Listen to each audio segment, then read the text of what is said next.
alimba kati ebintu nga Dubai byaggwako. Nkutwale Dubai. N'abalidde abaana baffe Dubai awo. Dubai akoze moving capital naye ne kamala ndowooza bu passport bwe baba stampingamu zi visa wali senga kyali kisoboka wano we bateeka reason for coming wandibaddewo tourism work education ne batekawo ne moving capital tumanye buli omu kyaba agenza okukola. Neeko. And by the way mwaka guno sigenda kuddamu kunenya mukyala gwe bakwatiramu bufumbo bwa muntu mulala ekyo nakitegedde. Because abasajja muli balimba. Abasajja mulimba. Atanya kulimbi. Just nkugambako. Veri mucho je mwogerako yeboza omuntu. Lave. Ebe eti yeboza omuntu. Akati mwa abasajja olowooza. Bale senga akazi bakimanya abasajja tebagala bintu bingi. Because abasajja muli balimba. Abasajja mulimba. Atanya kulimbi. Just nkugambako. Mutebanywa na kunywa. Ate abasajja abatanywa mwenge. Nacholera kesho. Waliwo yangamba mukwano gwange. Yangamba Shalom. Simanyi nakumanya. Ofumbirwa omusajja atanywa mwenge. Mukwano ndeka. Nfumbirwa omusajja akola musabo.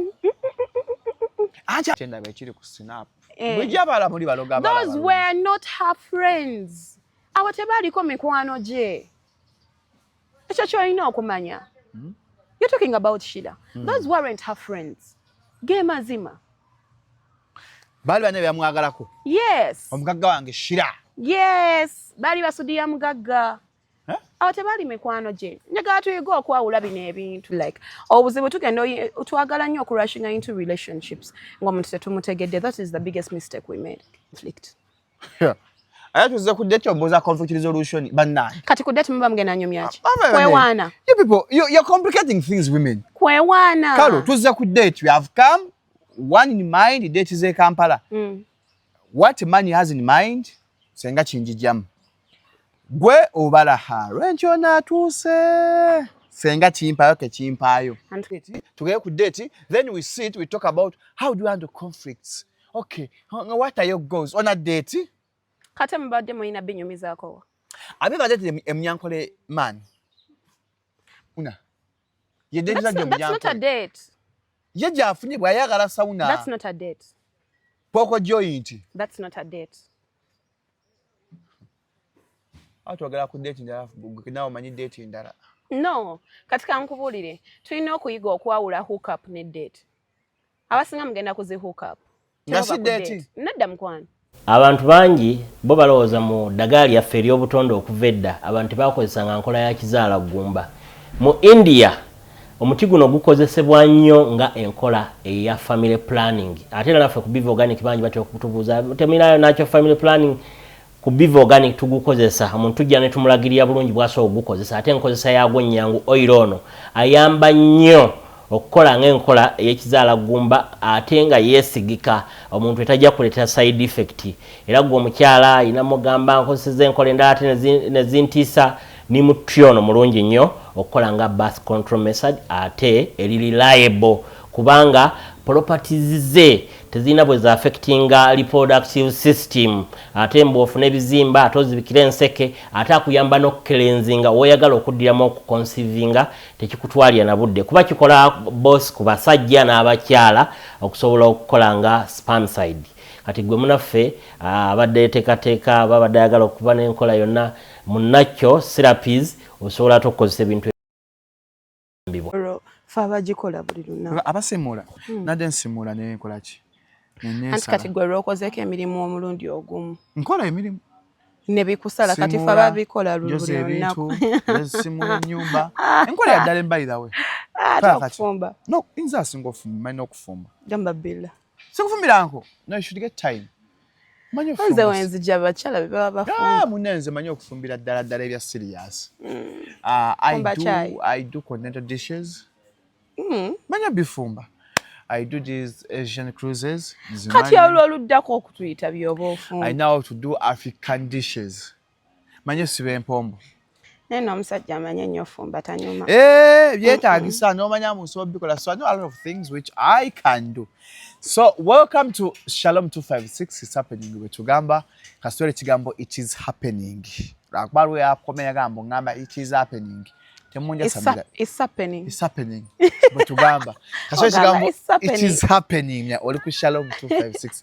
Atanga twengako mukwano, don't forget to subscribe. Wetana ku subscribinga. Ndagwa subscribinga kindly. Akadeka seko wa notification bell that you get notified each and every time that we upload. Nze Shalom Hadad Kawesi gwe muyabona ko lwalero. Era tuli mu kirasi. Tuli mu kirasi ya teacher Madam Teacher Caroline Maka agaba tuisambe nnyonnyo mwaka ogwedde mwamwagala mwamulaba naguno mwaka atukedde tatubimidde mwana obulemba ku set sibanzeka banana faba ideal snake care bakola bino amanga shoe washing repairs resizing ngatonga de yafunda obanga yagaziwa bagifunza mu size entofu so restoration and any kind of repair bazake nga twagisako sole bulungi nyonnyo ddala batunda n'ebyengato obugwa carpet sine sole empya kuba ku 0770523920 basangibwa kira kyali wajjala road opposite Prime Petrol Station bakimanewa kaba oba ku office balongosa engato sula nga tayombwe nga tonaliguza naye nyiga togisula basoji kwata mu kawo neterera ku 0770523920 Madam cha happy new year twakoma akola last year. Happy new year too. Ate mwakola ne mamije. Mwakola nange. Sakola nawe nze mbadde nakwerabira mukwano. Ne interview yange ne mamije ya nyuma ne ngamba kati bulijjo yakimbonaabona ne kati mukolenga naye. Mama ngakoma n'entondo. Ono mmanye bakwata omugagga. Sente za bulumi adadi. Ono mmanya. Sonyi. Bananga. Ona mpaiso konsindikire koko ka MM. Namala mane? Ngazirwa. Ngazirwa. Ogamye kwata bulungi omugagga. Abagagga bebigambo. Omugagga wa chano. No wachana abera mugagga. Mukwano ng'ogirya. How have you been, Carol? I've been good. Omwaka guli gucha. Mukutwala gucha. Omwaka guneeno tegunaku. I think I'm still in December a little bit. Nayingira bulungi January. Ziriwa. It means you're in December because you have money. Abaina sente bakyali mu December. Bali mu Uganda. Olaba mwa balemesa abantu okutuwa sente kati omuntu abeereyo nga ayagala kumpayo ka sente n'agamba bagambye Kara mugagga n'atampa sente. Era olina. Nze sina sente. Fa abatalina tuli mu January. Mukwano toddamu kugamba tolina sente. Mwalidde. Tandikidde awo. Mwatuliddeko sente temwagala tugabira ku sente wano obana babasabulamu n'abeera nani olina okwata wookwata ng'ompaako so that nkubeererawo nembeera nga ngamba ono taano wange ono kiddo wange mukwate bagenda nafunye mmeka nasanze nalongole wisi nga Shalomu obukadde 380 mwangi n'obundyako oba okyabuuza ggwe banjawo nensanga Mr. Mayende nofuna obukadde 180 n'osirika oli awo mu something 80 ndi mu bukadde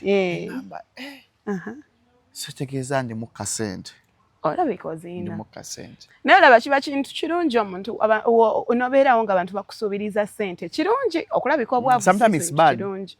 Why? You know that people wali antu akira damu antu mutuna sente. Yes, which is a good wali thing. Wali omuntu yatimanyi bushalamu mugagga ye. Yes, nze ndi mugagga. Siri mwavu. Omugagga w'omutima. Ndi mugagga. Nda sina sente. You have to believe it. Fake it until you make it. Onava njogala nkokoza nga nana kera zifudde. Bane banna Uganda. Abantu mbagenda. Baloga enkoko. Abantu mbagenda chona damu abamawulire. Baloga enkoko zo. Muli babi nnyo. Bwe bukodde okatsenga enkoko ezo walingo sharingako naffe. Byebyo kacyobola aweza afa tewanyega. Oli alina kafi. Ngenda kuleeta endala. Ngenda kuleeta enkoko endala. Ngenda kulunda bu craters. Obwo bulimu kokase. Nga tonna bulunda. Kalo, olaba buli business mu Uganda. It is profitable. Ati kulunda mbizi. Mkwano wali otuseeyoko. Kalo olunda mbizi nze nda Zoka. Status ewa. Posting a business. Posting a business ku status. Posting a business ku status. Just so many. Nanga abasajja nga tebagala bakyala bakozi bayina sente. Wala ogenda ofuuka na kyeyombekedde.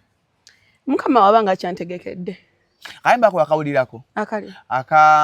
Hali ekisanyu. Sente n'abasajja tebigattika. You cannot have money and love at the same time. No, I have a lot of love, and I feel like if I had money, I would even have way more love. Kwa kati ya mbasi ina stress. Nga chensigaza kwagala musajja mumalako mirembe. Bali bakwagadde ko nogwako n'emirembe. Omuntu mwaga cyana gwako emirembe.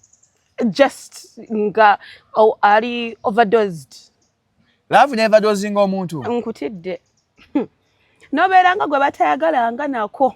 Gamba ono ngeri gyayagalamu ngambadde sinagisinkana. Wallahi. Kale ng'oleese enkuba empya osobola okwagala omwana w'omuntu n'afuna overdose. Yeah. Nawulira nga omubiri tagutegeera bulungi nagendako mu ddwaliro ne bamugamba you don't have hysteria, your body is fine, I think you're just love overdosed. Omuntu ali overdosed abeera atya?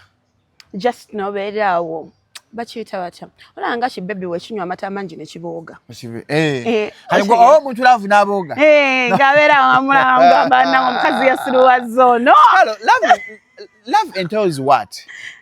Love erimu kyo gye mwogerako eyeebooza omuntu. Love eba eki eyeebooza omuntu? Kati mmwe abasajja olowooza beerese ng'abakazi bakimanyi abasajja tebaagala bintu bingi. Respect him, give him the chance to lead like afiringe nti musajja. Ochegeera. I know men love leading like it is in their nature. It is feed the man's ego. If the man is treating you right, just feed his ego. Abeere ng'akimanyi I am the ultimate. Omusajja ina omwami sorry. Ennaku zino nagambye omwaka guno tugenda basomesaayo akantu ako. Oyinza okubeeyo nga gwe manyi olina mwami kumbe olina musajja. Kati nze njogera ku baami. Omwami si musajja? Nedda. What's the difference? Osobola okuba musajja ng'olina omukyala naye nga totuukiriza buvunaanyizibwa bwo. Omwami tobeera mwami oba musajja. Omwami yatuukiriza obuvunaanyizibwa. Yes. You have to know. Kati kankubulire osobola okubeera if you're male ng'okimanyi nti omuntu gw'odatinga watuulaawo n'abeera nga yeetunuulira nga talina kyamaanyi ki different from when before they dated you and when they are dating you right now. Kitegeeza okyali musajja toli mwami. Omukyala wayimirirawo naga omwami wange aba yeewaayiriza. Abeera alina sigala nga gamba omusajja wange. Kwa mwena muli basajja. Bakyogera ki ekyo ku mikolo? Omwami wa bambi oli mwami wa kalo. Musajja. Era omuwala asobola okugamba my man oba okyali musajja. Obeera omwami bakuyita my king. Bintu ng'ebyo. Mine. So my king, when you ask for 1 million, the kingdom disappears. Ask you have musajja. Obeera wali mistaken. Oba you just fell in love with the potential of what the man can be. Not the reality of who he is. There are people who fall in love, especially ladies, for what a man can be or what he can do. No, fena bakyala. I don't know about others, but omukyala waba falling in love. Ta falling in love with just kaweesi nga bwali. Omukyala waba agwa mu love. Atunuulira ebintu by'omu maaso. Kyova olaba ne mu Bible abakyala babayita helper. Okyegera. Alina okuzimba omwami we. You understand? Lwaki bagamba nti nazimba omwami we. Nti already gwosobola okubeerawo kyalo ng'olina ssente nga wazifunye nga zitudde awo. Kyanagana naye mukwano wali wayogera ku kintu nga kinene. Ate ne gundi eri ependinga. Ate okyegera. But mu boys bo bagenda baba kugamba motoka eyo lwaki togikyusa. Kyusa funa ku mwaka omupya. Tulinye ekyegera enziga erina okuba ng'ekyuka. Tugendeko EGD. You understand? They're all about the spending. Mumekwana jo Shalom goyogera amazima amatuufu nga wakutte waneeno obukadde 2 oba 3 be tutwadde twogerako. Mikwano jo emeka egigenda okutuuza nsi gikugambe kakati sooka otuule wano. Kasente ako wanisose n'okolako ABCD nga tonna spendingako yadde. Sooka tugane tuwumuzaamu. Etwomuza ebirowoozo se omuntu aba abonyeebonye nnyo. Naye ng'omukyala abeera agenda gamba mwami munnange yes. Sebuli mukyala. Abo baba bakazi tebaba bakyala. Twawula ebintu ebyo. Naye kati wali onsuubiza okuntwala ejjinja. Okyegera ekintu ekyo? Ng'ofunye ssente. Kasita kitegeera nti nno wazifunye nga tandika okusindikira bu reels bwa vacation obw'obugoyegoye obw'abakazi bwe babadde spree shopping. Waliyo na gundi eno app bajjayo app eyo okubeera engoye abakazi. It's my Pinterest. Yeah. Wabwo inspo bwagenda okuba nga akuweereza. Naye omuntu olaba this is how we get to know abantu omuntu gw'oli naye akulaba mu future ye oba ddala takulabamu. It's according ku bintu bye muba muteesaako na daily. Yes, luxury ebaawo ne zino chit chats, bedroom talk byonna bibaawo. But at a certain point for the men, omukyala watulako nakugamba naye kati tuzzaako kiwaniino. What are we doing next year? Oshegera, what are we doing next year? What plans do you have for in the next 3 years? Yes. So omukazi. Abakazi babeera bawoza kati toyagala kati mukono gange bamusute Maldives kati baby wig wano wali onangira Maldives mbusagala basajja bafumbo mbusijja genda Maldives andi gomugwatagala musajja kisangibwa mu nsi kimukyogera nesimanyi kiriwa manyi Ibiza Spain Ibiza kati je mwali nnyo kati kanyagala genda Ibiza Spain baby je bamulimba je mubalimba kati ebintu nga Dubai byaggwako kutwale Dubai n'abalidde abaana baffe Dubai yakoze moving capital naye ne kamala ndowooza bu passport bwe baba stampingamu zi visa wali senga kyali kisoboka wano webateeka reason for coming wandibaddewo tourism work education ne bateekawo ne moving capital tumanye buli omu kyaba agenza okukola neeko omuntu amuteerawo ekigambo neeko kitegeeza ki neekolera gyange sibirimu ebintu byammwe omuntu yeekolerako emirimu gye and by the way mwaka guno sigenda kuddamu kunenya mukyala gwe bakwatiramu bufumbo bwa muntu mulala ekyo nakitegedde because abasajja muli balimba ate ani akulimbye just nkugambako abasajja mwegaana bakazi bammwe round up je nafunye ya 2025 ng'atamidde nga mulamu bulungi abamu tebanywa nakunywa ate abasajja abatanywa mwenge nakiwulirako ekyo waliwo yaŋŋamba mukwano gwange yaŋŋamba Shalom simanyi nakumanya ofumbirwa omusajja atanywa mwenge mukwano nfumbirwa omusajja akola mu ssabo anti abeera soba abwongo bwonna temwaga sajja bali soba I thought to love a man who's sober. Abasajja balaba let me tell you, there is no one that is perfect. Let's understand that once and for all. Osanga omuntu nga yenna ali composed, tanywa mwenge, tanywa njaganga ali ku kamera. Ananki, ebyo babiyingiriddemu. Kale omusajja anywa njaga simanyi oba musobola. Nyinza okuba nga sijja musobola. Naye omusajja oyo nga tannanyiiga bulungi mubuuze nze nga tuvudde ku kamera. Yanyiiga koko? Kutidde gwe yanyiigira yali awulidde mu ttaka naye mbadde sibimanyaaki watabadde mukwano tubadde tuyise bingi but abo abantu we batyo omusajja atuula n'akunnyonnyola ng'okulagira ddala ono ndudde n'okumuwuliza simanyi na gyali ng'agamba mama abaana ewaka n'agamba bayiza wooyo yafuna ddala n'omusajja babeera eyo gindi kati oyo namuvaako era omwana oba abaana be tulina in fact namuwa maybe ne maid era nze emajagala okwogera n'abaana nkubira maid nampa abaana bange oba abaana balina tab kwenjogera nabo nogamba omusajja omufumba akumakiza ng'alina oba mufumba nabanga tebagatibwa mpeta naye nga omukyala abasajja bayizawo nso yomu respecting akuba ali mu relationship ye aina n'omwami we mukwano nga madamu gyali omusajja yapangisa nayo gwe nogera nga ozunza obubaliga nange abasajja mugenda tusuula kamimu keyalaba bambuza are you married? No, we just live in the same house but waliwo ebirimbo kati waliwo ebirimbo ebya expiring Shegera I'm just with her for the kids simanyi asula mu kisenge nsula mu ddiiro byebiri makage najjeera mukwano era woobinimbirawe bira empi guno mwaka tugenda kuba abasajja empi tukoyo tulimba ebintu ebyakisiru mukyuseemu ku bintu bye mutulimba mugenda tusuula awabi mugenda kola mutya MP zigenda bocha ku date ontote ku date oli mukunnimba lugi kaka tonanzikizo kyanga sikulimbye love yonna to be sustainable enyo baamu ebirimbo ebimu. There are some lies that are necessary, but lies that bind us. Lies nga nze ndi building anawe future. Nga kumbe gwokyali ne mama abaana muli eri mupepeya. Nze nkulaba once in a while. Omukazi atandika okugamba bannange Karo yanyingirira obufumbo bwange. Mukazi watunga nze sinneeno na kyemmanyi.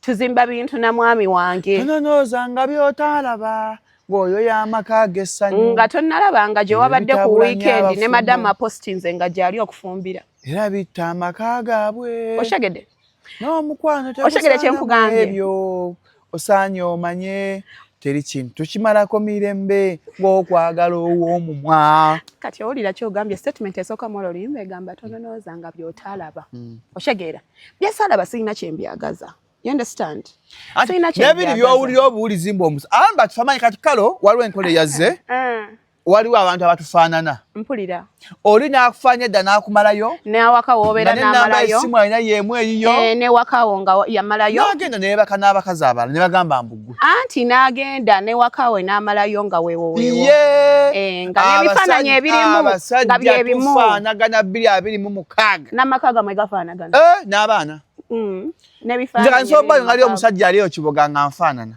nga n'amaka ago ne balowooza shalomu yayenda ziraamu nga n'amaka nendaga muntu anti zeze empize mugenda ofuna omwaka guno kale abasajja tufaanagana omwaka guno zeze empize mugenda ofuna manyi abasajja mwayiza okwekaza kati naffe tugenda bakuba empi kubanga mbeera eyo mukushara musobola obeera eyo nga waliyo abakazi nga bataano nga bankowa nga banyiigira naye abasajja baabwe munange nze sirina kyemmanyi you cannot date a married man and fail to get It's to know. not married. Okay, We're not talking about married we are talking people. about a man who has someone they are seeing or they are sleeping with, right? Kalo, sisobola kulimbira wiiki namba abasajja ffe temanyi tuli bajega notamanya mbu nnyo omutomala gwe neebaka naye. nga kulwaki It's next to nga impossible. kulwaki You can tell. abasajja mwakuguka mugenze muyiga I don't know if it's through experience I don't know if you sit at certain point mukola men conferences and you share tips abasajja mukisusiza Era tulina conference mu February ku Valentine's Day abasajja tubayita. just temwagala Egenda bana ku stream side. Stream side. wa mugendo gikola Wagenda obeera men's conference. Otugenda okubeera abasajja mujje twewaza tutyempi abakazi otujooga. tugenda bakuba You want a man atadetinga muntu mulala. But you're in your inbox, you're flirting with other men, smart flirting with the other men. Do you think it is fair, Karo? owulira kyoyogedde Yes. or you're sleeping around me I'm talking You're claiming. no gwoyagala Omukazi akugamba gayi wange mwenzi. Yeje kimuli mu mutwe. Kyokka ng'omukazi ali mu inbox y'abasajja. Shalom mukimanyi nti n'abasajja temutegeera Yeah. men are weak Shone enagenda mu maaso nga ogivuga bw'otyo. you men are so weak kati nze ekyo nkikugamba Nakugamba nakugamba nti soko omenye ekyo gamba musajja twategeera soko okimenyewo. abasajja mulowooza nnyo nti no muli bagezi nnyo nti mumanyi okubala abasajja temumanyi kubala nkoza lwaki all the time babakwata waliyo omusajja ali eyo nga no waliyo omusajja ali eyo nga yamanyi omukyala ali ewaka yasirika tamwakuzinga mbu nze ndi mugezi nnyo tebankwatangako abakazi twayiga these days bannange tetukyalina maanyi gawoggana nammwe sobola okutegeera nti ozunga oyenda nensirika nensigala nga kutunuulidde butunuulizi Nosigala maka. yes nga nfumba nga ne kacayi nkuwa nkucekinga nako Kati awo nza anoba oba ombalira kati. ati gwe mu mutwe gwo Onkwatidde mu bwenzi. nasigenda kulaga tetukyabalaga nga lwaki? tetukyabalaga Anti ba muli batemu mutta abasajja. Kuba ekintu kikubeera kuli mutima paka woofuna akambe. Mutta omwana w'abendi. mulwaki mukola ebinaabasa Me, I will not keep quiet mu bwongo bwange. what do you mean Shalom, kati nze kankubire what we are doing 2026 abakyala kye tuli okukola if I find out that you're making a fool out of me sigenda kulaga just ngenda kyekuumira kinyambeko to depart from you ne detaching from you I heal silently wenna amaliriza nga mpulira kati newe ngenda newokola otya sina kyenkwagaza nga ntandika okulaba nga kasasiro awo wenjo tambula Do you think healing is easy? Healing There are is men not who are easy. like Shalom. Healing is not easy. The moment that you're about to heal, gankomawo. Until you wouldn't know. Ogenda tegeera oti ate nga gw'oli eri omanyi oli smart. Men are Sikugwanga toxic. mu. Akugeza, you're about to heal, you are moved on, ng'akomawo. Anti ekyo twakitegeera, Nziramu. Olaba ekyo twakitegeera nti kyemukola the moment you find out I'm healing nga weereeta, nga weegonza. Kyova tetukyabagamba we heal silently. Era tugenda kikolera ddala. You guys play with healing. Nze nabako mala mukwano gwange. yazirika aseka. Ebyo anti kati bye tukola ennaku zino eno. Kyalonza omusajja tasobola kundabanga nkaabambo because he has hurt me not anymore. Because ebyo bye mwagala, oyagala maka abeera awo akukubire, but baby why are you doing this to me? Bye mwagala kati twategedde, that's what you meant feed on. I'm sorry, naye bakyali bangola bwe yeetonda. Ogambe baby I'm so sorry. Ono talina gy'alaga. Mukiraba twakitegedde mukwano. Tetujja kuddamu nkugambako ogusooka nga mukwano ABCD. If you're doing it, you stop. Because it's not right. Because I will go. Baby sisobola katyani. Baye kabagamba oli omuwala nze muwala sirina kye mwagaza. Kyemutasobola kukola gamba kamukubire ne wano. Olabe nti sirina kye mwagaza. Nze nkikola. No omuwala n'omwegana then noddayo ne weetonda. Mukwano njikwana enjikuba. Owaayi. Ndi wano. Mami jansobedde. Agamba mbu twerya. Oli n'agamba. Bino ebintu bivaawa. Abalu badda ku ssimu. Wali tebamugamba. Ekyo kyenjagala. Ankubye rongo nnamba. Omanyi omwana ono asaaga nnyo. Nedda bambi. Anti kati awe mugenda oswalire nnyo. But I can do it. If okay, do you know that omukazi asoba nga suspecting ambo omwenda ko nga si kituufu. Anti kati obuzibu we are no longer suspecting. Kalo, the way we are close, someone may think we sleep together or we are dating. Abantu bali babyogeddeko. Yes. Ne baga Shalom ne Kalo beekwana beeyagala beerya. Imagine mukyala wange ali ewaka. Ng'awulira ebintu ebyo.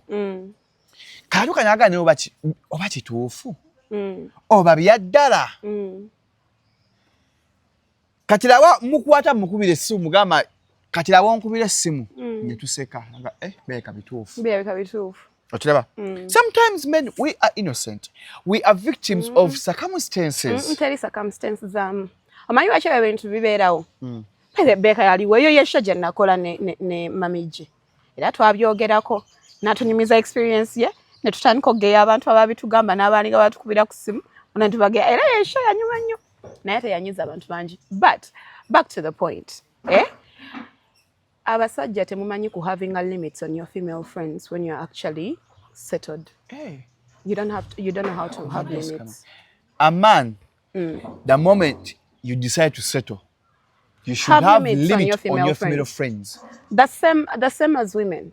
If I decide to settle, waliwo we mutakola ki nali ne mamije ne monyumiza twali awo nze mamije nani beka yali ani gundi password ne mbagamba bulungi nti nze wemba nina omusajja nga mwagadde kyagenda male friends bange kye bagenda osooka okufuna tewaliiko ku video call olumu ne twogera ne gwe nalindi the person I was talking to by then. We were talking. We weren't. Ngate muwangadde mukwa. No, because yali annimba. Buli Yesu azukira akusanga n'omwagalwa omupya. Nedda mukwana.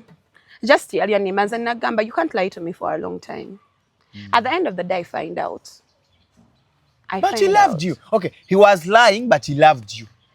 You don't lie to someone you love. Waliwo ebintu by'otalimba. Waliwo ebintu by'otalimba. Shalom omukyala wo wamanya nti nno ebirala byonna nsobola osobya naye omwami wange tageza nga nansanga nga waliwo omusajja omulala yakoze eki ayannebaseeko. Okyegera namanya omwami wange the complete no go zones. I'm not supposed to cheat. Yeah. Teri musajja alina kulaba bwerere bwange. Okyegera nga mulina ebintu bye mwateesaganyako nti wookolera bino kitegeeza onkooye. Nze omusajja we mugamba. When we are starting from the word go, nkugamba munange ebirala byonna tujja kwogera nyinza okusonyiwa and what not. Naye wonakola ABCD. Nja kuba ntegedde nti onkooye. Omusajja era waabikola. Ngenda kwewomba, I move on. Lwaki omusajja omufuga obumbulaga? Ate batya? Omutegeere. No, Shalom, tokolanga kintu kyetandiyagadde partner wokola. You guys want to be dictators in relationships. How? You want to be the The what? Mwagala attention, you want to a relationship, mwagala otegeerera omusajja. Are you sure that's true? You can't let a man breathe. How? Nze omuntu asinga okuwa omusajja emirembe. By the way, nze omuntu asinga okuwa omusajja emirembe. Hi babe, how are you? Oli bulungi, fine. Oba nankubira babe, lero ngenda beera busy. nyiza obutaddamu kuwuliza anti gwe gyoyita emirembe enzo ba disturbance eri omusajja ye ng'alaba omusumbuwa ate ntya gwe kyoyita emirembe. Let me tell you, you men want submissive women. Mwagala abakyala ababayisa nga bakabaka. Mwagala all these things. But you're not willing to have accountability to your own actions. You're not willing to be accountable in that relationship. That is selfishness. Kweyagaliza. Shegera. Okusussa embaami. That is selfishness. Trust me, teri mukyala ng'omusajja we ali responsible, ali accountable, omuntu ng'omugamba mukwano wakoze ABCD naye saakitegedde naga baby I'm sorry kyabadde bwekiti ne bwekiti okujjako ng'omukazi ye nga ye era ddala nga wengambye nga mukazi ng'akyalina palapase. That is the only person agenda okusigala ku kintu. But when you talk about things and you understand each other, ng'omusajja ali accountable to their actions, ng'ali accountable to that relationship, nga investing in the relationship. Namanya omukyala wange kikyasinga okwagala into communication. Trust me, omukyala akutegeera obulungi ogenda mukubira mugaye mukwano leero ngenda beera busy nnyo, but maybe when naba nfunye muka time jako kubirako naye oba tompuliza I'll talk to you when I'm done or when I go back home in the evening. Oyo omukazi wasigala nga that holder kutawanya manya aliko ekizibu, they are just immature. Anti njagala okubulizaawo Carol, when do we talk about things like let's say wadde ebadde mu relationship abadde yuga muko, when do we talk about them? Must we talk about things nga waliwo akoze ensobi, or must talk about things like every day happenings? It's not every day. It's not every day. There are small matters that you people can discuss over tea, oshagera, over breakfast, over ekiro nga mugenda kwebaka, anytime oyina okumanya omuntu. Namanya kati ono, this is the time that they would feel like obuzibu tugenda twagala nnyo okurushinga into relationships ng'omuntu tetumutegedde. That is the biggest mistake we made. You've not understood the person. Tomanyi ngeri gy'atambuza mu bulamu bwe. Tomanyi, why do we emphasize dates? Nti ku date esooka ey'okubiri. Mweno talking stage mwogenda okutegeerera how does Shalom handle conflict. Aya tuze ku date omboza conflict resolution bannange. Kati ku date muba mugenda nyumya ki? Kwewaana. You people, you're complicating things, women. Kwewaana. Kalo, tuze ku date. We have come, one in mind, the date is a Kampala. What money has in mind, senga chinjijam. Gwe obala haro, encho natuuse. Senga chimpayo ke chimpayo. Kakati, we cannot come on a date and we're talking about conflict resolution. Anti kati ekirungi okyogedde bulungi nti nakugamba nze sisobola kwogerera Shalom kintu kyesikola, sisobola kwogerera bintu byesikola, sisobola kuyimira wano nenjogerera ba side chicks. Not side chick. Anti nkuwa example. No mukazi wewaka. Kati beko soga ku date n'obuuza omuwala. How do you resolve conflicts? What is the use of dates? Mwe kenyini mwe abonoonye dates. Dates were supposed to be. Why do you think people celebrate the first time we went on a date or the place we went on our first date? It has to be significant. First date ebera Airbnb. You cannot tell me to go to date, then we sit, we talk about how do you handle conflicts. Okay, what are your goals on a date? Kate mbadde mulina binyumizaako. Have you ever dated a Munyankole man? By the way, mwakola stereotyping. Not every Munyankole man is arrogant. No. Have you ever dated a Munyankole man? There are dates. Let me remember. Yakuita mu sauna. That's not a date. Yeja afunye bwa yagala sauna. That's not a date. Poko joint. That's not a date.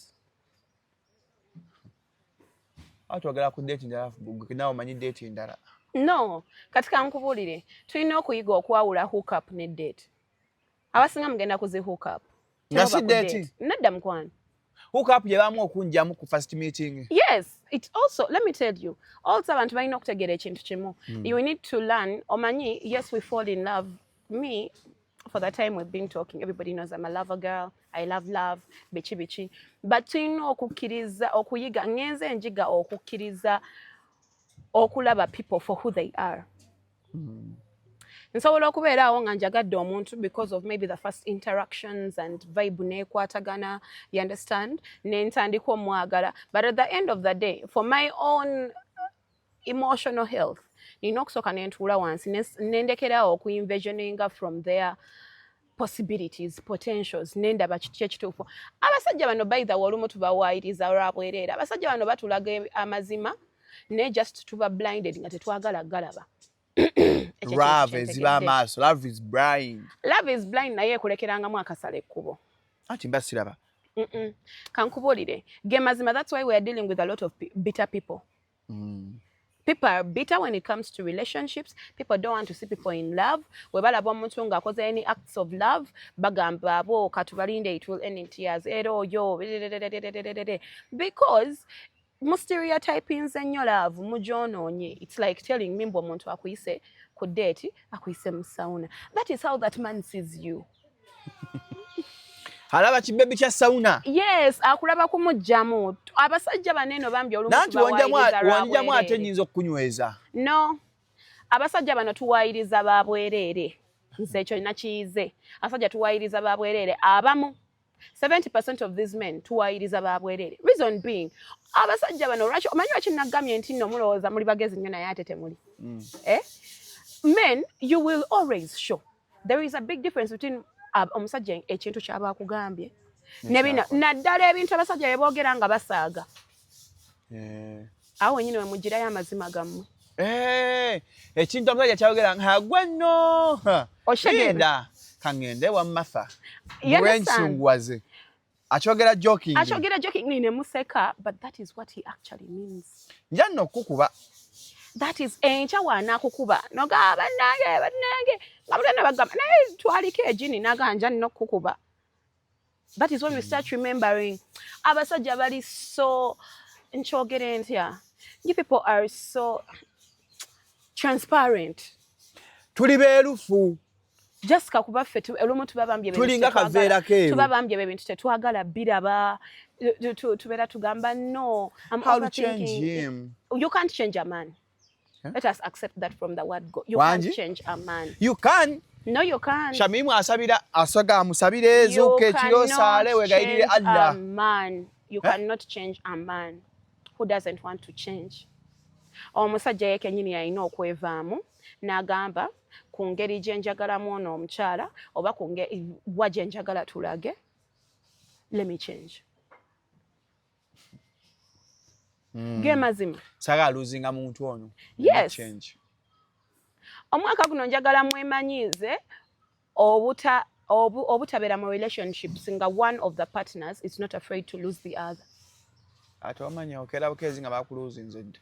No, by the way kankubulire abantu abasinga shalom abantu abasinga ebikolwa byabwe bitulaga if they are afraid to lose us or not, be it in friendships, be it in relationships. Lwakuba olumu munnange ebintu bino tubibuusa amaaso. Omuntu yenna agenda n'akukola ekintu ky'amanyi nti kikuluma n'akikola ogusooka n'akikola ogwokubiri n'akikola ogwokusatu. That person is not afraid to lose you. Because at the end of the day, akimanyi ogenda sigalawo. Yes, we have made these mistakes whereby omuntu yenna, yes, we all know we are not perfect, omuntu asobya. Naye sigenda kusonyiwa ogusooka ogwokubiri n'ogwokusatu. Once can be a mistake. The second time, it's going to become a habit. The third time, that is your hobby.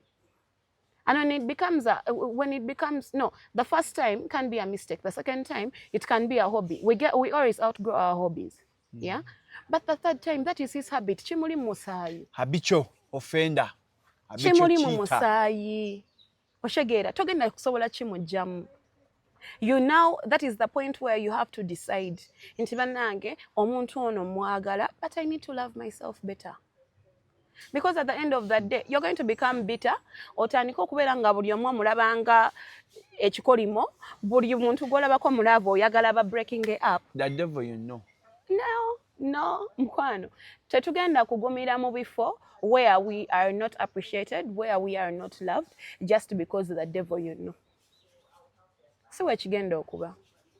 Tujja kuleka mukwano, kobe mukwano gwange, kobe muntu nga nkwagala bitya, kobe musajja nga nkwagadde. The moment you show me that you're willing to choose decisions that actually hurt me over and over again, I am going to walk away. By the way, me shalom, I walk and I walk peacefully. I walk peacefully. When I decide to walk, togenda kumpulira nga nkolima. togenda kumpulira nga ntudde ne Bashalom nkugeyaako ebintu ebibi. Tolina gy'ogenda kumpulira nga nkwogerako. I let you go and my heart lets you go and I actually wish you well. Kowe mukwano gwange kuba muntu nga mbadde nkudatinga. Nentuka at a certain point tinga ndaba values zange tozirespectinga. I will let you go. Kiringa nze Shalom okusa era nze nsiba ngamba abantu. Nina n'omusajja gwe nagane mga mukwano olaba. Wowe sanganga mu situation nga you have to choose between me n'omukyalo omulala. Go with them. Oyogerera wano. Kyajja otobye naye mwasulanga ku inchi 3. Mufuzimbye kalina. Shalom sizimba musajja era sijja zimba musajja. Oh no. Kala ayogerera wano. Otobye n'omulenzi okuva Kalungi. Mutuuse ku lyengedde mbwe muleke. Shalom. Unfortunately, or fortunately actually for me, mu bintu bye ninawo sinawo wetera nje nkubira broker. Kuzimba musajja. Kuzimba musajja. Simu bobi. Ogambye kalo. Toyina olutobazi lulyawo. Mboganya okube broker kuzimba musajja. Simanyi nje batunda sementi. Kalo. Hosting emikolo. Don't you feel good ngoli akasenta ko hostinze mga okakoze? Tolya good. I feel it's very the good. same feeling you'd have. Gotcha. Omusajja ngo omuzimba. Nedda mukwano. Sigenda zimba musajja. Tekijja soboka. Waliwo abadde mu sente okutuuka wendi? Have known you the father. By the way, kankubulira ekintu kino eno tuyige. You know why I keep telling people to love themselves? Shalom, if you loved yourself, you're going to invest in yourself. Omuntu yenna akusiimye nga wooli asobola okugattako, but si aba akuzimbye. Ebyoyogera ze zimu ku factors ezongedde kwa single mother mu Uganda. Ate kuraki? Muwa abakazi false confidence. Like what? That they can sustain themselves. There is nothing can like grow. false confidence. Let me tell you something. Nze ekintu kyensinga okulwanirira kyengenda okusimbako nnyo essira omwaka guno eno. Shalom. Tetugenda kukkiriza mukazi kubeera in an abusive relationship, and abusive isn't only physical. Women are there bali mu depression. Kyova olaba at the end of the day osanze omukazi yafumisa omusajja ekiso. Osanga omusajja bamuteredde lithium mu mmere buli lunaku n'amala n'abeera poisoned n'afa. Osanga omusajja bamuteredde obutwa mu mmere. Osanga omusajja bamutegedde abantu ne bamuwuttula. Because these women are in these relationships and you've given them the mentality that without this person mpedde. Oshegeera. The only way we're going to solve that is showing people obuzibu obusinga okubeerawo. Era kino ngenda kigamba bakyala bannange. Lekerawo okuzaalira omusajja abaana. Kaji? Lekerawo okuzaalira omusajja abaana. Abaana bazaale nga babo. You see these bodies. Shalom olaba mubiri guno eno. Omwana yenna gwe guvaamu. I hold responsibility to that child. I carried that child for 9 months. You're promoting a single mother. No. Omanyi lwaki nkyogera bwe ntyo? Shalom, ekisinza okudepressinga aba single mother because yazaala with the hopes of Shalom kasita waali. Ndizaalira Shalom because Shalom yaŋŋambye nzaaleyo omwana. Asajja si byamusiba mulimba. Mayi mukazi gwe bannange nze nonzaalirayo omwana. Nonzaalira omwana alina erisonga eriryo. Nze njagala omwana simanyi alina erisonga eriryo. Omwana alina bulipusinga obubwo. N'agenda n'azaala because baby yaŋŋambye muzaalireyo akaana. Obufumbo ye mwana. That woman is not producing because she's ready for motherhood. Azadde because omusajja yansabyeyo omwana. What if after giving birth omusajja taliyo? Be bakazi boolaba kati ababonaabona. Aba agenza alira aba akireeta. Be bakazi boolaba. Senga aba yafa. Nga munnaffe yakola statement n'agamba talina buzibu bwa kugenda ne yeebaka ne baby daddy just because agenda muwa school fees z'omwana. That is how you're degrading yourself as a woman. You're trafficking yourself, your body. Okukuba kwetunda. But is it right for a woman to go back where they had left? Mukwano gwo pulima yazeeyo. Tonteka mu nsonga za George mukwano gwange. George mukwano gwo. Yeah. By the way, mudde ne mwekanyikirira. Oh, that is Hassan. That is Hassan. Mala, inze muganda wa. My dear, that is Hassan. Omusajja nga wamutegeera ne wakuba. That is Hassan. Hassan is a Muslim. He's allowed to have more than one wife. Ekyo kiri mu Uganda. Abalabu edingi ava balina omukazi ogwo. Ogwo. Ate mwababyogera ate bwe tuba bibadiramu ate nga mugamba nedda nakugambako wane ne ngwanzi nina abasajja abasiraamu bangi bemmanyi ng'alina akasente ng'alina buli kimu eyandyetaaze ng'alina omukyalo ogwo nga talinayo mwana wa wabweru n'ogwo okyegeera neeno osanga kasse wankambu simanya kaani nga kali waneeno kakuba mataffaali tekalina wadde kali kasula mu kazigo ka mitwalo 15 nga kalina abakazi 8 nga mbakazi 8 abaana bonna bazaala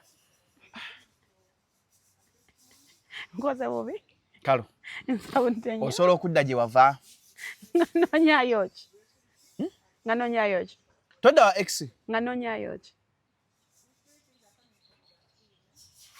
mwanza mba mwetegeera anti twetegeera Shalom, by the time I decide to move on kyekintu nakikugambako mpa omuntu chances zonna zempulira my body and my life and my heart can give, because nkimanyi the moment I decide to move on,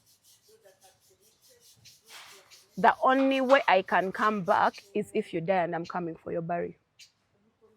Ate chichi owakanye the only way to come back nga nfudde nga nzija kuziika aba yakola kyotuukaawo. No, si mu bubi. Abantu misconception gye muyina nti buli muntu gw'oyawukanye naye afuuka enemy wo. Me, my exes are not my enemies, but I have no reason sinaawo kintu kyamugaso okubeera nga nkyaliwo. Me, my ex cannot be my friend. I agree with you. Ebyakiganye, but let us stay friends. My ex cannot be my friend. I agree with you. That is nonsense. But no, things didn't work out, but we can start friends. How? Ex simanyi lwaki oba onkubira okuncekinga ko tekikkirizibwa. Yeah. You can have my birthday yo. And so? I call it wish happy birthday. Shalom, you lost those privileges. Huh? When we break up, you lose all those privileges.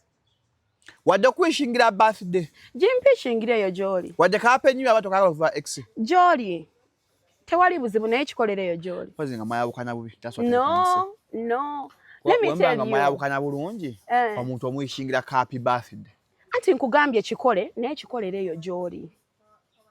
There are some privileges you're not allowed to get. Don't ever think in your very tiny mind that on my birthday, it becomes a tiny mind. If you're my ex and you believe on my birthday, ogenda kundaba. Let me take you out to dinner on your birthday. That is a tiny mind. Shirabika wenavao, your mind started shrinking. Sikulimba. There are some privileges you lose. No ngobadde mukwano gwange and we part ways. There are some privileges you no longer have. Even if we were dating and we break up, there are some privileges you don't have. Let me tell you, Shalom, abantu tubasembeza nnyo wetuli nga tubaagadde ng'omutima gukusiimye osembedde mu ssaako yange. You have privileges z'ofuna ku nze oba tokyalina Caroline Maka oba na Mirembe Nyamategeko Mahoro. I am opening myself out to you. You see my vulnerabilities. You see me as a soft person, which means oyingidde mweyo ssaako yange that I guard so much. But most of the times abantu munnange betusembeza in that circle batandika okuwulira nga bakitalo ne balaba ng'ofuuse wa bulijjo abadde akwegombera eri nga ayagala obeeramu eyo ssaako ate w'omukkiriza n'agiyingiramu ate n'agijajaamya. Okitegeera? Shalom, waliwo omuntu nga yannimba maybe, yeah, let's say it that way. Let's say omuntu yali ankwana and at a certain point tino nnimba. When you get into my circle, nolaba nti ddala nkusembeza, the first thing you need to do is sit me down and say, Omanyi, now that I know you carry me this way, ABCD, to move into to one next level, because that is a next level in my life. Yeah? There is a certain way I consider you. Ngamba mazima gali nti nakugamba ABCD naye ekintu kiri wekiti ne wekiti. Shalom, oyo ye muntu gwe nsobola okusonyiwa. naye ekintu kye neezuulidde kiba kiralamu nagwe akyezuulidde otegeera Shalom omusajja ne waba yayenze kati muze wange nga yayenze najja kenyini nanneegambira simukwata nga muntu gwe neekwatidde oba omuntu gwe nguddemu kati oja agameka ga nayenze kisoboka nze kyali kibaddewo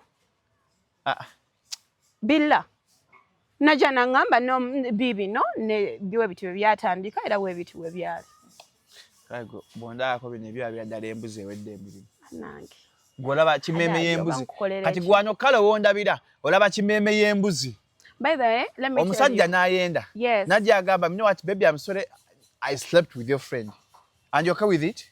It's not about being okay with and it. you forgive the man. I forgave him. Kati yakala abakimeeme y'embuzi etudde wano. Kapete nkulimbira eki. Gwalaba embuzi. Mukwano namusonyiwa. It wasn't my close friend but omuwala nali mumanyi somewhere. Najja yekenyini nanneegambira. Wa I think he knew that oba oba kigwamu. Shalom. So nakugadinga reverse psychology. Mu relationship sentono zembaddemu. Nagamba nina eggwikirizo. I don't look for things, they find me.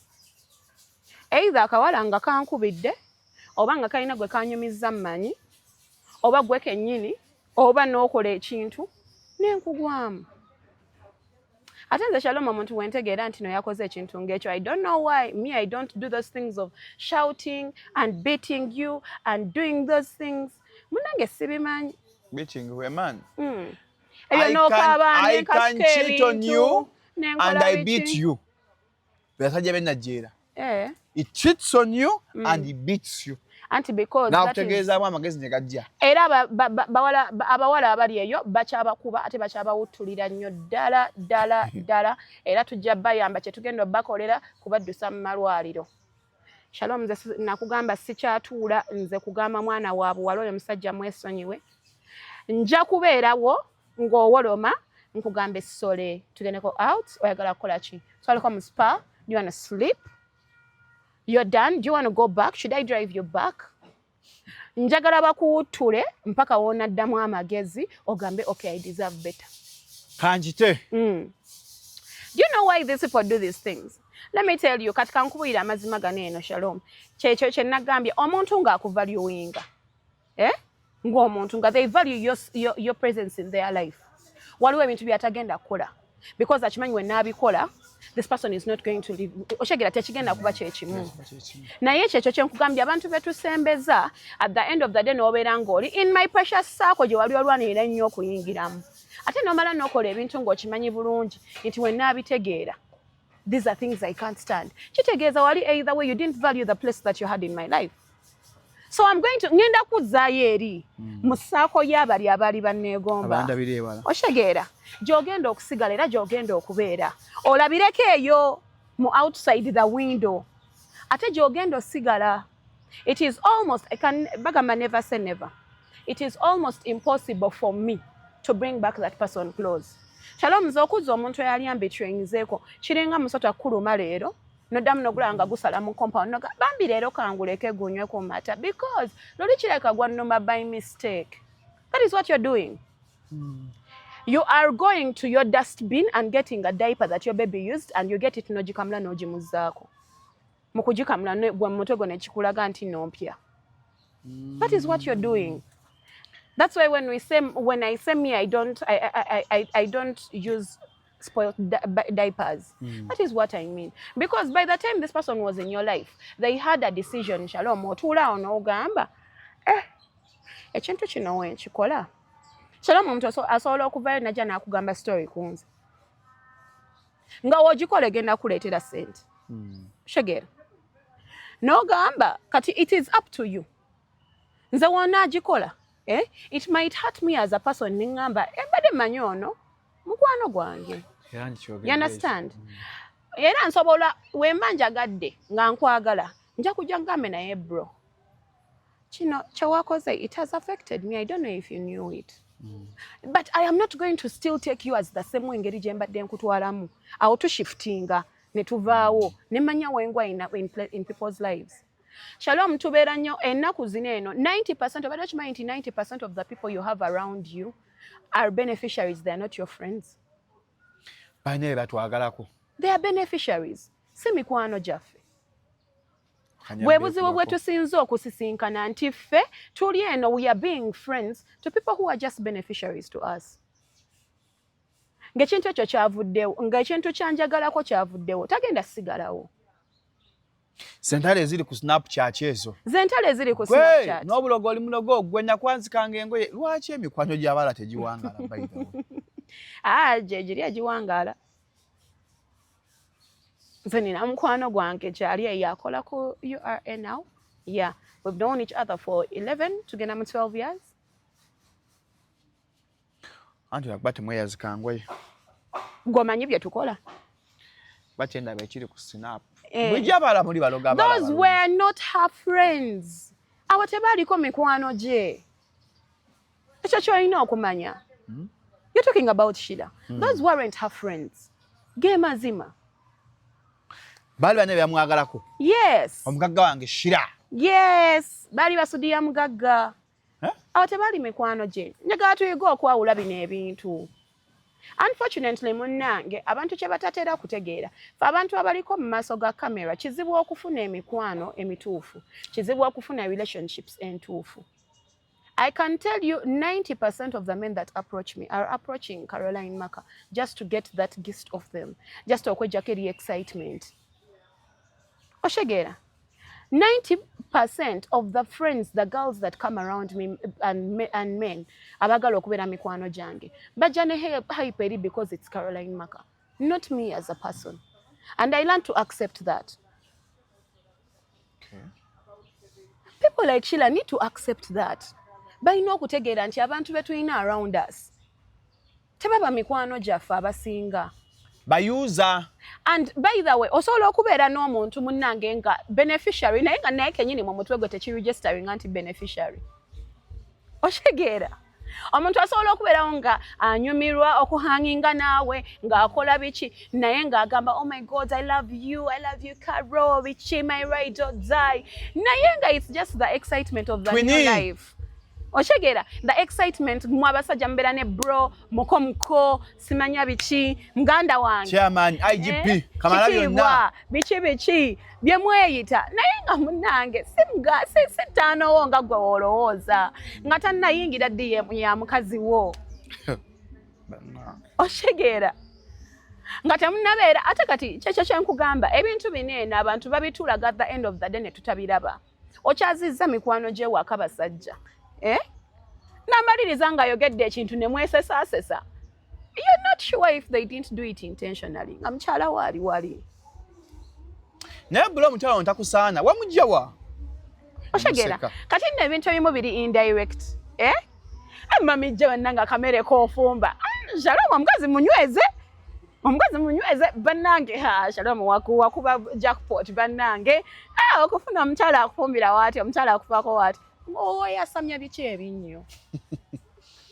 Ati nkulaga nnyo. Omukazi abeera eri agamba ekitegeeza bannange, which means this man really needs me in his life. That's the mentality they are putting in her. When we are in love, we are vulnerable to the people around us. Oshegeera. Tubanga baana bato. Abeera agahana naye Shalom yakufunza atya. Aga nnyo. Naye bulo olina ekisima. Bye bakugamba. Naye bulo wawona omuwala oli luusi. Mwate mujja kukumagana.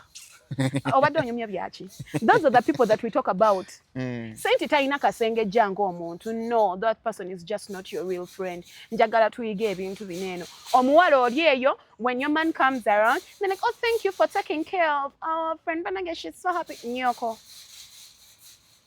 Emikwano gy'abawala bwe gityo. No, n'abasajja by the way ennaku zineeno tewali nabagamba essaawa zineeno at this point in time okuva 2025 tuli mu competition n'abasajja ku lugambo.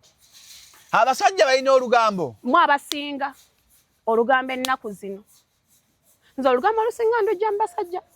Sikyalujja mu bakazi. Era abakazi nnina batono around. Basajja kyabo balina abalina olugambo bakyali. No, senti baba n'olugambo.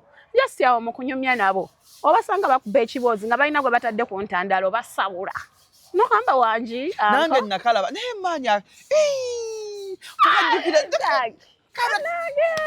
kati ate tulina ekirwadde ky'abaana b'akantu abaana b'akantu bo bambi si bageyi batema kigambo bali bano bawaayiriza abannakantu ate ng'akakasa n'agamba sha oyo mumaka kati bbawe ntwabadde naye wali eri haaji mukazi watunze si datingangako ku haaji bannakantu omwa gulinga omumwa bannakantu bannange musala omugambo naako kakasa wano ebintu bya gundi tebyabakalidde ku mimwa oli mukwano gwe yani gwe bagamba ali mwasayiramu bamuyitaani namukasa teyakoze live nga ali mu tepo ne bbaawe nga bagamba tasobola musemberera biki ne mumala nga mugamba mbuka vidiyo kakadde tulina justifyinga ate byetwayogera tulina justifyinga byetwayogera namukasa alinayo omuganda we nga we wagambye wali nga tutandika amufaanana ennyo amufaanana ennyo olaawe muswala mushalo mugenda swala naffe nga twekaza mugenda swala naye bambi mwekaza abaana b'akantu mwekaza nze mbatya video nkadde ate ng'omusajja yabadde live video nkadde video yagitadde wali eri mu live mwennyini neezanyiramu ffe bwe tugamba video nkadde naye nga mukyaswala nnyo nze ekyo nkibakakasa kyava nze seesembereza abaana b'akantu mutema omugambo ate mmwe temulina real friendships mu kantu teri mukwano gwa ddala ekyo nikyo namala nenkiraba views temulina real friendships mu kantu ekintu ekyo nakiraba we wali mukomera bannange temulina real friendships naye antu neŋŋamba bulijjo weemuti okay interesting bulijjo mbiwulira buwulizi but this is not a situation an environment I want to involve myself in gwe tosobola kujja mu kantu sirowooza nti naasobola olwo gyenkwe nefutwa n'embi z'abayoutuber and by the way omuntu okukola I have a dream to have a podcast but not the kind of things we are doing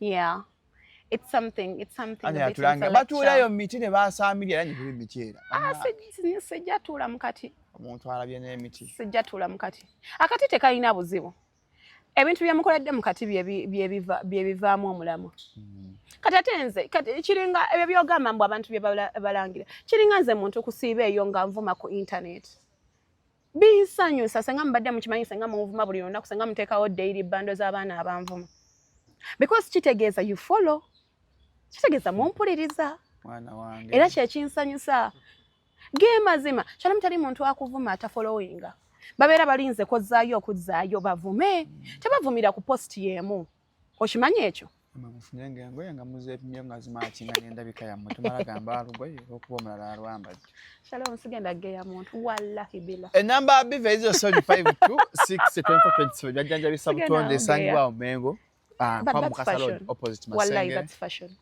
beka tumulayo genda akujjanjabe atwala mama wo taatawo abalina embuto ennene abaaga wasala emigejjo n'asajja balina erectile dysfunction after masturbation 0752 Share bus musomi wa dduwa asangibwawo Sonde Mukono nekyo tandise kyali genda akusomera edduwa bengoterera abalina ebizibu 0782 367599 oba 0752 743583 mwereze ka WhatsApp omwayogera naye mugeye ku nsonga zo abenga agikolako tofa tofiriyo na bizibu kubira Shei Abbas asangibwawo Sonde Mukono naye mwana mukazi ebigambo byosembyayo kalo tuli mu ssaawa nnamba omwaka guno ebigambo byengendo sembyayo munsabire by the way mukwano se ebibyo mukwaniso ebigambo by'omuwala ali eyo oyagala lavugireke if relationship has failed try worship entrepreneurship no by the way kati kugamanya lava egaanyi wadde amukulunda mbizizo and you okay no I'm not okay you okay no lunda me I don't like being single sijja balimba me I don't like being single you want to be loved njagala omusajja nze shalom sagala kati ate mbalimbe ngenda funamu ki me I love being in love every day of my life that I spend that I'm not in love with someone's son is not a good day I love being in love era omwaka guno eno ngenda funa omwami wange era wemundaba anytime now nga ntambula n'akaweta mubeere bagumu era kati akaweta of course wekagwa nga mazayirayo obwana nga busatu nga nakyo nkiggala nga ondaba ekintu ekiddako naye nga omukyalo n'asaba okufuna love omwaka ogwedde ali mu love mu October. She found love. No, I was in love, but the person didn't love me as much as I loved them. And when No, he I would have realized... learned how to love you. Mutu, what chance? Give me time, I learn how to love you. But love to very negwa bugwe. Give me time, let me appreciate you. Shalom, go wabitegera manyi bangle nalimaze. Kamba bulire. Omusajja abadde alimba, abadde muyaye, badde simutegeera simply because mudetize emyaka 7. Give him another 7 years. Myaka 7. Nabagambye tugenda sonda sente tubafunire MRI machine. Tubere nga tugiteekawo free of charge by the way. Buli baagala n'abasusiza emyezi 6. Ng'omwami akyakwetegereza, ng'omukyala akyakwetegereza, tugenda baterawo MRI machine, ojje omuscanning okuva ku mutwe mpaka wansi. Omulabe ebyenda obuwoowoolo obugumba bwakula butya, gena tugenda bibawa. No, take your time. No. Let me tell you, baby girl. Let me tell you, omuwala ali eyo w'omukwano, if you've been in a relationship for more than 6 months, ng'omusajja oyo tolaba kintu kibatwala mu maaso kyayogerako, tali kwogera ku anything future at any time soon. Just know you're being used to be there. Let me tell you, there are 3 types of women men see in a woman. Number 1, either ayagala byakumujjamu. Number 2, either ayagala obeerewo omubeesebeese until he finds the woman he wants to marry. Number 3, akulaba ng'omukyala gwasobola oteeka ewaka akuzaalemu abaana. Those are the 3. Niza byonna bikulamu omulundi gumu. Ng'ayagala onjijemu, njagala bba naawe, ate onzaalire n'abaana. Then you're confused.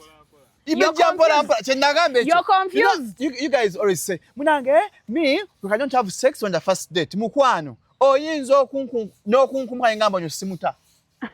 Anti kati ne womala emyaka 10 omusajja ng'oli wakumuwa era kiggwera mu masuka omusajja muweerewo amanye either adduke ate oba osevinze time yo. Ekigenda kyogerako naye nze mbagamba mukwano nnyongera obbajjukiza omwaka guno eno abasajja tugenda bakuba empi. Kuba kati bw'aba taakwagale newonoomwera. No, by the way, omusajja wabanga yazze just for your body. Muwe. Newo oba muwadde ku first date oba muwadde after 5 months. Era ajja kulekawo. By the way, nakugambako neno oba nakugamba off camera. Shalom nze nina abantu bemmanyi omusajja najja omuvubuka najja nakugamba omusajja yagambye alina budget ya bukadde weebuti nga sente nnyingi. Nga wazimpa nzigulawo business empya. N'ogaana. Nga ye just ayagala omuggyemu. Me, I don't sell myself.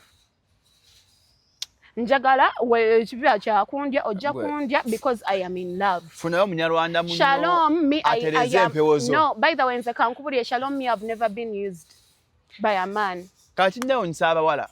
A guy will tell you, I cannot sleep with a guy for money. But you're sleeping with your poor boyfriend. I cannot sleep with a guy for money, but I can sleep with a man for love. Uli empezo wavu. Fire. Tula. Tumenya.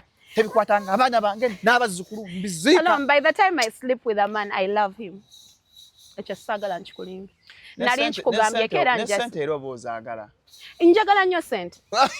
Okirabye. Kati mwere ddala. The only reason lwaki nkola is because I love money. Era omusajja wajja ewange ne mwagala. Era gye bali abali bagadde okumpa sente zaabwe abamu ne bazimpa naye nga simwagala era mugamba mukwano nze sikwagala. Ng'olya sente zange? Sikwagala. Nkubiriza eggwanga 2026 omusajja gw'otayagala tumulira busente bwe tukendeeza ku ttemu. Me by that time I start giving you my time, my attention, I love. And by the way, nze sirigamba musajja I love you nga simwagala ku mutima. Era wemba nali nkikugambyeko kaobe musajja kobe mukwano gwange kitegeezo ndi ku mutima. Okay. So waliwo ebigambo bya sijjajamya I love you, I am sorry, I miss you. No. Sijjajamya bigambo. I miss you ko. Ate I miss you mba nekubye. Ngaka ego nkasiza wansi. Brand yon. By the way, shalom nze nga nanyumiza abantu ebintu byenkoze mu love. Bayinza obutaddamu nakompuliza nze nkubuulira brand yonna mba sisigazaawo yadde. Banfuuse komona. That is the problem. That is why I try my best to delay falling in love. Because I know what I become. Bera mawube. Sikulimba. Nagasale nsola nokukubula nenkugamba babe I'm at the road, can I please cross? Bijeko. bijje kayasamirire muli bijje Wallahi billah yakebye sikulimba omusajja mukubyane wallahi gwe Shalom nkubyane mga babe choka Shalom ayagala kola nchoba nkole nagamba Shalom tano wo genda okole tetugasukka wano tujja muzza kalo nange emikolo gyengedde anytime kalo mamdaka guys anytime now kama kale nedda naabwe kekalo kankusibidda this one nze bino eno sibikola anytime now guys my hands are no longer going to be empty right now I'm single but I know anytime now by the way Zindaga, even when I sleep I feel like anytime now my man is finding me. I don't know if you've ever got that feeling. Bye. Kati saa kimanyiko yaka ebintu beka tugende naye ngenda nno mukubirako mugambe bro man anytime now ona ate kati agenda MC nga ku wedding yange MC Katsi wagala kukola nga Chris Evans Kaweesi omukazi yali bba wange nakala weganye Katsi simweganangako katamba muntu wange nnyo mwagala nnyo bwe sikwagala nnyo nali nkudeetinzeeko n'ebya Katsi birala ate bitya mwenna mmwe bamu bane mwebale tugende